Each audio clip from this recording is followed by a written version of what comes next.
Matapos ang malaking pagsipa ng presyo ng langis dahil sa nangyayaring kaguluhan sa gitnang silangang Asya, ilang ahensya at transport group ang gumagawa na ng paraan para sa mas ikatitipid ng transport sector sa bansa. Si Jap Regala live mula sa Quezon City. Jap? Malinis at tipid na pampublikong sasakyan.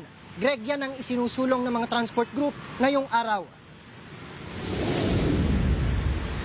Kasabay kasi ng nararanasang mataas na presyo ng langis dahil sa kaguluhan sa Middle East, iminumungkahi na ng Pasang Mazda, Department of Trade and Industry, Land Transportation and Franchising Regulatory Board at Department of Transportation ang paglipat mula combustion patungong electric vehicles para sa mga pampublikong sasakyan. Ayon sa Pasang Mazda, ipinagpapasalamat nila ang malaking suporta ng Department of Trade and Industry at panahonaan nila ng paglipat ng mga PUV drivers sa electric vehicles. Ako'y nagpapasalamat sa isang pagkakataon na meet ko po ang ating kalihim ng DTI. Nag-meeting po kami 2 months ago sa kanyang kusina. Ipinatawag po niya ako at ang ibang sektor. Ang naging resulta po, pagbabago sa hari ng transportasyon, binanggit ng kaibigan natin from combustion to electric vehicle. At ito rin po ang napag-usapan namin ng Pangulong Bongbong Marcos, panahon na para mag-switch tayo from diesel to electric vehicle.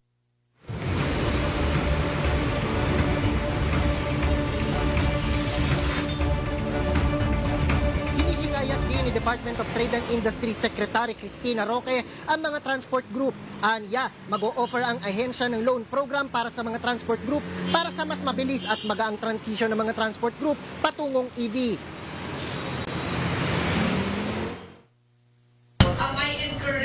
Yung mga drivers at mga operators na mag-take advantage dito sa e-transport loan program under the DTI SB Corporation. Itong pautang po ito ay talagang para sa small operators and para sa drivers. So those who want to shift from the combustion o yung mga regular na vehicles to electric vehicles. So kung gusto nyo ng jeepney, bus, yung love bus, then yung pwede rin yung tricycle, motorcycle, basta transport operator po tayo or drivers, pwede po tayo mag-shift.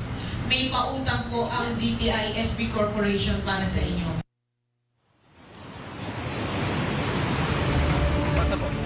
Sa ilalim nito, maaaring makakuha ng loan o pautang ang kada transport group para maka-avail ng mga electric vehicle na kakailanganin nila. Aabot din anya sa higit 30% hanggang 80% ang matitipid ng mga driver sa oras na mag-switch sila sa EV. Samantala ay pinasilip din ng grupo at ng mga ahensya ang mga electric vehicle. Kargado ito ng ilang feature na magpapakumbinyente ng biyahe ng mga pasahero. Ilan nga riyan ang CCTV cameras, air conditioning at charging ports. PWD friendly rin ito dahil sa ramp sa pinto upang makasakay ang ating mga kababayang PWD. Ayon naman sa LTFRB, pinag-aaralan pa ng ahensya kung ilan at saan ang magiging ruta ng mga electric vehicle at habang inaaral pa ito, hinihikayat din ng ahensyang samantalahin ang programa. Alam nyo, in the midst of all this turmoil, in the midst of all this fuel crisis, ang ating gobyerno po ay eagle focus to move forward and enhance the resiliency of the transport sector para pag nakulit itong mataas na presyo ng krudo, hindi na tayo nagkakandara pa kung anong gagawin. Greg, kung matatandaan natin, itong umiikot na love bus na libreng sakay program ng pamahalaan ay pareho ito sa ipinresenta ng mga ahensya sa programa ngayong araw. Mula rito sa Quezon City, balik sa iyo, Greg.